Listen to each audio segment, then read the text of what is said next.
sports. I didn't say that. Robert West said that. All right, here we are. We're live at Slovacek's. It's the Pete Souza Show. Look at this. We got props. Ray, Allie, you come say hi. Allie will be joining us later. So just wave hello, Allie.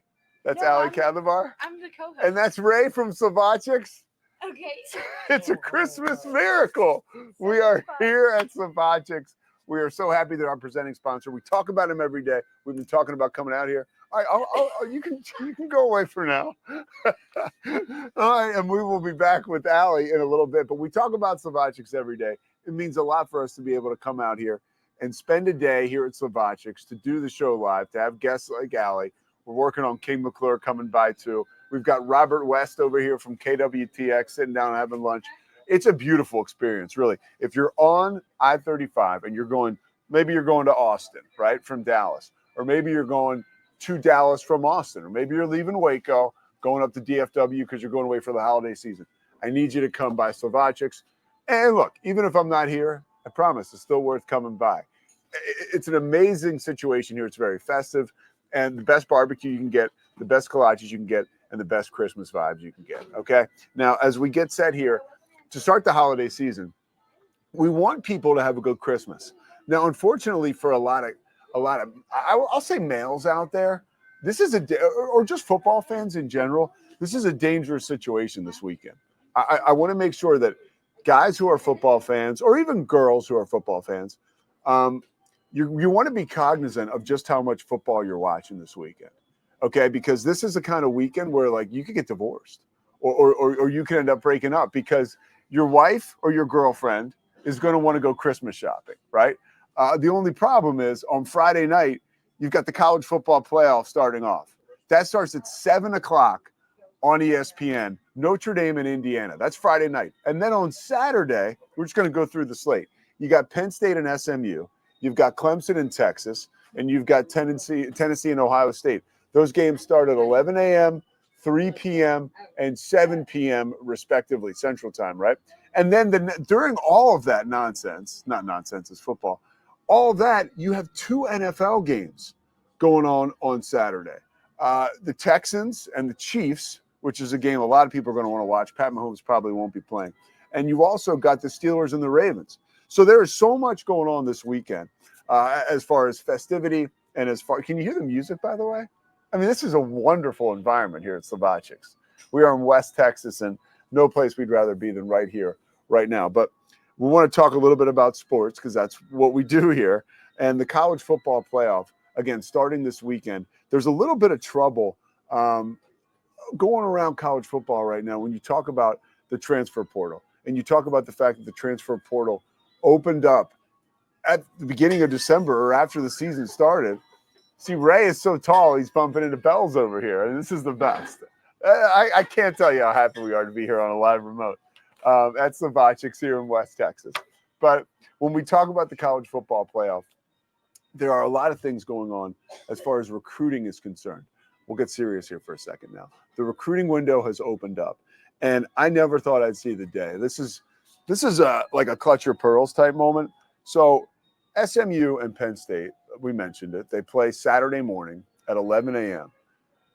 SMU on the road. It's going to be 25 degrees there. Hopefully there'll be some sun for the guys from Dallas because that will be freezing cold and that will be a hostile environment. It'll be scary to go into play at Happy Valley. I mentioned this yesterday.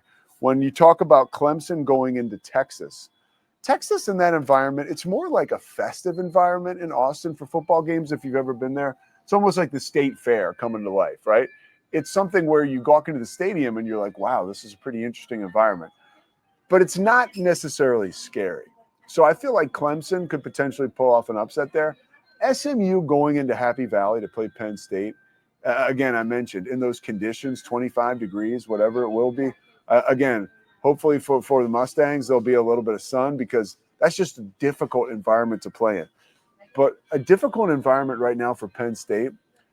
Okay, their backup quarterback, Bo Prabula, who he's not like, when you think of backup quarterback, he's not like Sawyer Robertson was the backup starting the season for Baylor behind DeQuan Finn, where DeQuan Finn was your number one. He was going to take every snap of every game, and that's how it is.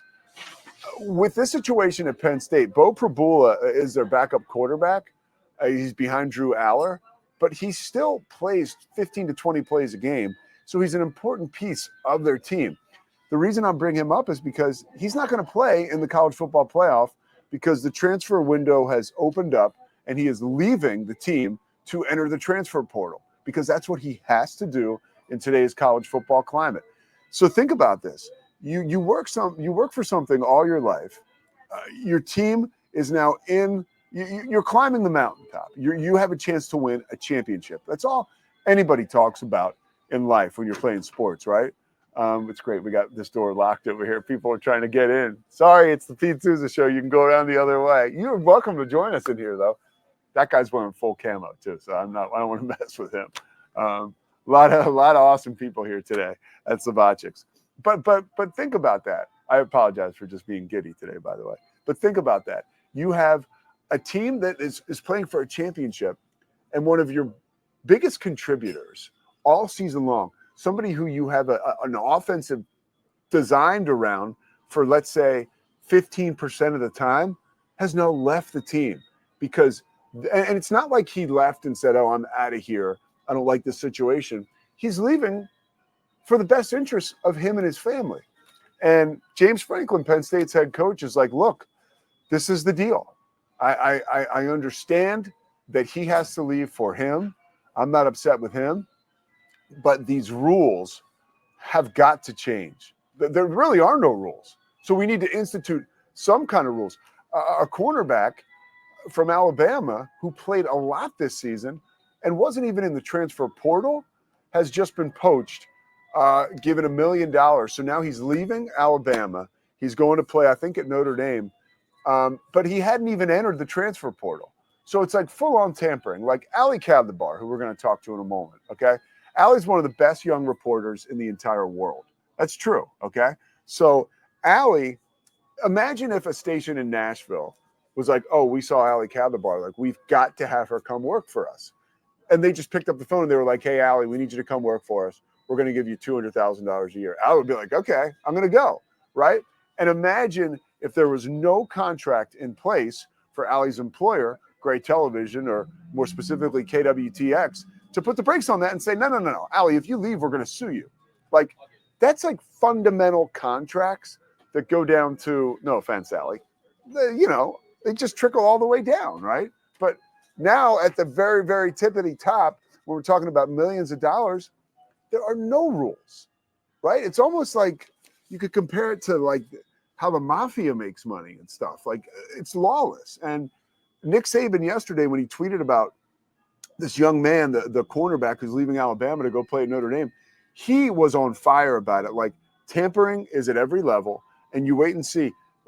Ultimately, who's going to lose if they don't institute rules quick enough are the kids and a lot of the college programs, because a lot of these great coaches and a lot of these great men who do a wonderful job coaching and mentoring some of their young players, they're not going to want any part of this anymore. So it's a bummer. My prediction is I don't think we'll have to wait long. I think we'll get changes instituted across the landscape of college sports no sooner than, I'll say, shortly after the new year or before the start of next football season, because it's going on everywhere. I mean, as a broadcaster, I really don't mind it. Like calling games, you see a player who you covered last year at Arizona State, let's say somebody like Frankie Collins. Well, then I show up to do a TCU game, and now he's playing for TCU. It's almost like a player will get traded from one team to the other in the pros. I don't mind it. All the players are familiar. It's kind of fun to see him bounce around.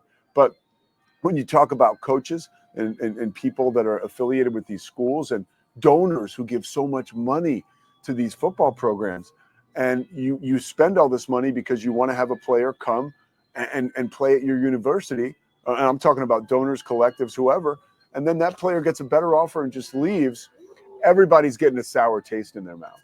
And it's something to keep an eye on. I have a sour taste in my mouth about the NBA right now, something I want to mention. And I've come to a conclusion as to why the NBA is in such trouble. And you can boil it down to Caitlin Clark. Okay, and here's exactly what I'm talking about. The NBA, and I'm talking about LeBron James, I'm talking about Steph Curry, Anthony Edwards, Joker, right? You can think of the best. Wembanyama, even. They are all amazing players, right? Uh, Look at this. Ali Kadlavar's got friends. Ali, see if you can bring him in for our next segment. So, Ali, everybody loves Ali, by the way, and she's of Czech descent, so she comes out here, and it's an exciting time for her. So, anyways, back to the NBA, and I need to stop talking about stuff that's going off camera, but I can't help it. Back to the NBA. The NBA, right? The power. We think of men's basketball as a power when you would compare it to women's basketball in the past. The NBA does not have one player that people stop everything to watch. They don't. The WNBA does. Like now take a moment to process that. Like Caitlin Clark is someone who everyone will watch whenever she's on. And the ratings and the money, that all follows her around. And honestly, the hype, and there's some nonsense that comes with it too, and some toxic stuff that's out there, which we all do our best to try to stay above board and to ignore. But when it comes down to just an entertainment perspective, Caitlin Clark is a reason to watch. The NBA doesn't have a reason to watch. And now it's getting kind of weird. And the reason I'm saying it's weird is because Adam Silver just announced yesterday, and I'm not even going to get into it because I really can't even explain it. The All-Star game, once again, is changing, right, to bring more people to the party. Last night, we just wrapped up the NBA Cup, which is, look, man, I always feel bad and balk at talking about any product that's has a relationship with ESPN because I work for ESPN and ESPN pays me. But like, I love the NBA, but I had no interest in the NBA Cup at all. And if anything, it feels like a desperate reach to get people involved. It was kind of cool last year, and I think the ratings kind of went up last year, and it's interesting. And I understand you want to get new fans involved with a different looking court. But also, like, so they're giving these players more incentive to play in this NBA Cup. So now it's like, well, wait a minute. So did they not have incentive to play for the regular salaries? Like, if you take a moment to dig around that, it's like, I don't know if I love that idea. The fact that these guys are needing more to perform, and they were already getting paid to perform. So that's like even a deeper level. It's kind of like that's tough to get down with. But then when you just to play on the floor, Adam Silver mentioned he's worried about, this is today, he's worried about cookie cutter offenses, which is basically the Boston Celtics are attempting 53 pointers a game. You've heard these stats over and over again. There was an NBA Finals game, I think in the 80s, and I was alive for this and watching it. There was an amazing Eastern Conference Finals game. I think it was the Celtics and the Pistons. It was a Game 7 in the late 80s.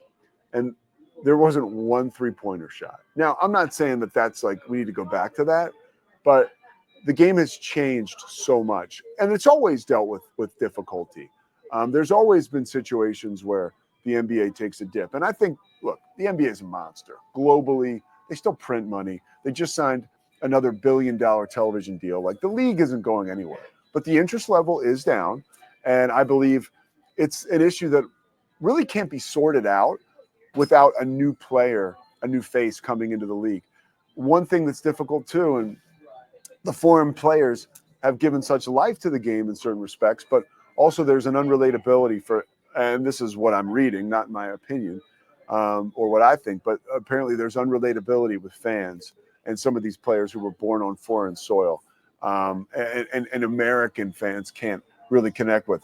On a global level, the league is doing well around the world, but there's some issues here in America. One other thing I wanted to talk about before we bring on Ali Kadlavar, and she's got a friend here too. We got to make sure we get the friend on with us just for a moment. The Aaron Rodgers documentary is out on Netflix. I mentioned yesterday on the show, I got stranded. If you're just watching today and you didn't watch yesterday, I would ask that you don't go back and watch yesterday. But I do want you to know that I have grit and I am a grinder. I'm not that smart, and I know that. which is why when I got stranded at the Lubbock airport yesterday, the morning after the Texas Tech and Oral Roberts game that I covered for ESPN, I literally did a whole show from the Lubbock airport, from gate 2, which was like closed. And I got special permission from the TSA to do a show there. So if you don't think that I believe in this product, by the way, Slovacek believes, so does D1, so does Crawford Austin Properties, so does Daniel Stark Injury Lawyer. So I'd like to make sure I thank all of our sponsors. Secora Family Ford, we're doing a live show out there Friday. But all that to say, on the way home, on the plane when I finally got on and I finished recording the show, I watched the first hour, the first episode of the Aaron Rodgers documentary, which I found to be fascinating. Okay, first of all, Aaron Rodgers is a complete weirdo, and that's fine. He's a different type of guy. He has so many. Another guy too, by the way. Whoa, does he take himself seriously? Like, lighten up a little bit, dude. First of all, in my opinion, like he still has issues with his family, and I can guarantee you Aaron Rodgers does not care what I think about his family and the fact that he doesn't talk to his parents or hasn't talked to his parents or his brother in years. Like, come on, dude, bury the hatchet. You only live once. You only have one brother, one mom, one dad, or however many other members of your family you have. You'd like to see him. He's a very deep guy. He acts like he's, he works on himself, right? A lot of self-improvement done. The fact that you don't talk to your family and your parents, to me, that's kind of egregious. That's one of the things I gleaned from watching the first episode, but it was interesting. The guy has a lot to offer, and I would recommend it. I can't wait to watch the second episode. People are literally trying to rip open the doors here. That's how badly they want to get in and be a part of the Pete Souza show today at Slovacek. We're going to step aside. We're going to come back with Ali Kadabar. She has a special guest with her that she's talking to right now. We'll try to work that in. But we are live at Slovacek. If you get a chance to come down today, please do. We'll be here till a little bit after 2 o'clock. But anytime you're driving on I-35 and you've got a hankering to get something to eat, you need to get some gas, whatever you got to do, stop by Slovacek. Barbecue, kolaches. And I'm talking about, you want to come here 365 days a year, but the holiday spirit we have here at Slovacek, you want to be a part of it. We'll step aside. The Pete Souza Show, powered by the Rogue Media Network, is back after this.